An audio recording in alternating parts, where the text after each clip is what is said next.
Hi friends, तर चला आज मस्त एक नवीन चॉकलेट केक बनवला. आता नेहमीच आपल्या चॅनलवर चॉकलेट केकच्या जास्त ऑर्डर असतात, त्यामुळं मी आता फिनिशिंग केकची कशी करायची, क्रमकोट कसं करायचं ते पूर्ण डिटेल मागच्या व्हिडिओमध्ये सांगितलेलं आहे. तिथे तुम्ही जाऊन चेक करू शकता.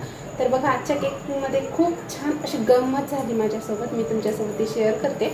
आणि आईस्क्रीम बघा किती सुंदर काढली केली आणि एक फ्लावरही ठेवलं.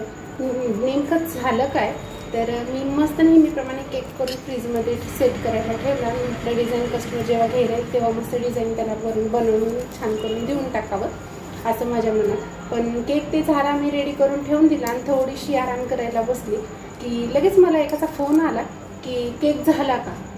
केक झाला का म्हटलं की म्हटलं कुणाचा काय, तर मग म्हटले की तुम्हाला काल सांगितलं होतं केक बनवायला. म्हणजे मी पूर्णपणे चक्क विसरून गेली की त्यांना केक लागत होता म्हणून. मग त्यांनी फोन केला, तुमचा केक रेडी केला का. मग मी पण हो म्हणून टाकलं की मग माझ्याकडे एक शिल्लकचा केक होता.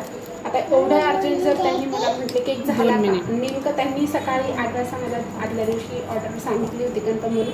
मग माझ्या ती लक्षातच नाही राहिली, मी पूर्णपणे विसरून गेल्यासारखी झाली. आणि मग त्यांचा फोन आला की मी पण हो म्हणलं. त्यांनी याच्यामुळे नेमकं झालं काय की मला अगोदर दुपारी एकाचा फोन आला, त्यांना पाहिजे होता चॉकलेट केक. आणि जो मला 8 वाजता फोन आला होता त्यांना लागत होतं बटरस्कॉच केक. तर आणि त्यामध्ये नेमकं माझ्याकडे चॉकलेटचं प्रेमिक संपलं होतं. मग मी चॉकलेट केक ज्यांना 2 वाजता द्यायचा होता त्यांचं रेडी करून ठेवून दिला. आणि मग नंतर ह्यांनी मला अर्जंट फोन केला. मग मी त्याच केकची आयसिंग केली होती, तर त्यांचा तो पूर्ण केक विसरूनच गेली होती. मग ह्यांचा जो चॉकलेट केक केलेला होता तर त्यांनी समोर आल्यामुळे मी पटकन त्याच्यावर टॉपर्स लावले 2-3. मी तुमच्यासोबत तो व्हिडिओ पण बघा तुम्ही, किती सुंदर केलेला आहे तो केक. आणि हाच केक मी त्यांना सेल करून टाकलं, दिला त्यांना.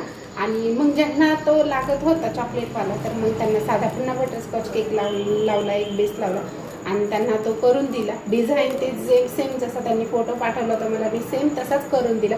पण आतमधून केक बटरस्कॉचच्या जागी चॉकलेट गेला, चॉकलेटच्या जागी बटरस्कॉच गेला. एकदम मीच गोंधळून गेली की हो बाबा आपल्याला त्यांनी फोन. आणि नेमकं कसं झालं, खूप क्लोज रिलेटिव्ह आहेत आमचे ते, की त्यांनी सांगितलं होतं मला की हा केक बनवून ठेवा, तुम्हाला ऑर्डर्स असतात म्हणून. मग मी अगोदरच सांगत आहे.